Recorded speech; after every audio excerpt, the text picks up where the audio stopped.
Olá, seja bem-vindo ao canal novamente. Hoje nós vamos dar continuidade à aula anterior. Na aula anterior a gente falou sobre direito civil e o conteúdo principal foi voltado para os direitos do nascituro e também para a parte que fala sobre emancipação. Se você ainda não viu, vai lá conferir. Além disso, hoje nós vamos falar então, dando continuidade ao assunto, sobre os direitos relacionados a incapacidades. Eu sinto lhe informar, mas se você estuda com material de 2015 ou anterior, ou se você estudou esse conteúdo antes de 2015, você estará desinformado. As alterações de 2015 alteraram o Código Civil no seu artigo 3º e 4º e, portanto, alteraram a relação da incapacidade absoluta e da incapacidade relativa. Então, vamos lá. Eu abri aqui o computador no artigo 3º no Código Civil, recomendo que você também faça isso.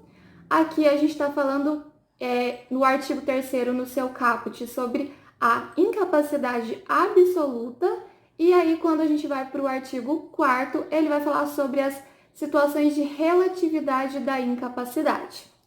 A primeira situação de incapacidade absoluta, e atualmente a única, está relacionado àqueles que têm menos de 16 anos de idade. Antigamente, antes das alterações de 2015, eram considerados absolutamente incapazes 3 espécies de pessoas. Só que com as alterações sofridas, agora apenas uma espécie é considerada como absolutamente incapaz, que são, portanto, aqueles que são menores de 16 anos de idade. Já em relação à incapacidade relativa, ela traz um rol um pouquinho maior, mais exemplificativo. A gente tem, primeiro, a situação dos maiores de 16 anos e menores de 18 anos. Eles, então, portanto, têm o que a gente chama de incapacidade relativa. Depois disso, a gente também tem como situação os ébrios habituais e viciados em tóxico. Ébrios habituais são aquelas pessoas que são vistas constantemente bêbadas e, portanto, subentende-se que elas não são capazes de um discernimento claro, de decidir as coisas da vida por conta própria. Além disso, a gente tem também os viciados em tóxico. Os viciados em tóxicos são os que a gente costuma chamar de drogados, costumeiramente, né? Mas, na verdade, eles podem ser viciados em qualquer tipo de tóxico, inclusive em remédios. Nesse caso, eles vão ser classificados como incapazes relativamente, porque eles não têm como resolver sozinho tudo na vida civil. Além disso, a gente também tem aqueles que, por uma causa transitória ou permanente, eles não podem exprimir a sua vontade. Nesse caso, a gente costuma usar mais como exemplo aquelas pessoas que estão em coma. Aquelas pessoas que estão em coma, elas estão geralmente por uma causa transitória, elas não podem exprimir a vontade. E alguém, então, vai meio que fazer isso por ela, por causa dessa incapacidade relativa.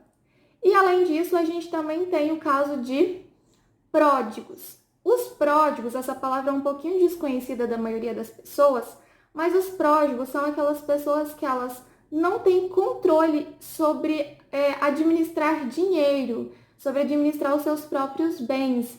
Elas tendem a gastar tudo que elas ganham de uma maneira desvairada. Elas não têm esse discernimento de eu preciso guardar porque senão vai acabar e tal. Então, essas pessoas geralmente, em relação a dinheiro, elas ficam incapazes relativamente. Uma observação a ser feita aqui é que quando a gente fala da incapacidade absoluta, a pessoa não pode exercer os atos da vida civil de maneira alguma. E quando a gente fala da incapacidade relativa, essa pessoa ela exercerá, ela poderá até exercer, mas ela terá que meio que uma convalidação desses atos praticados depois por uma outra pessoa. Então, essas são as principais diferenças e classificações em relação à incapacidade relativa e também à incapacidade absoluta.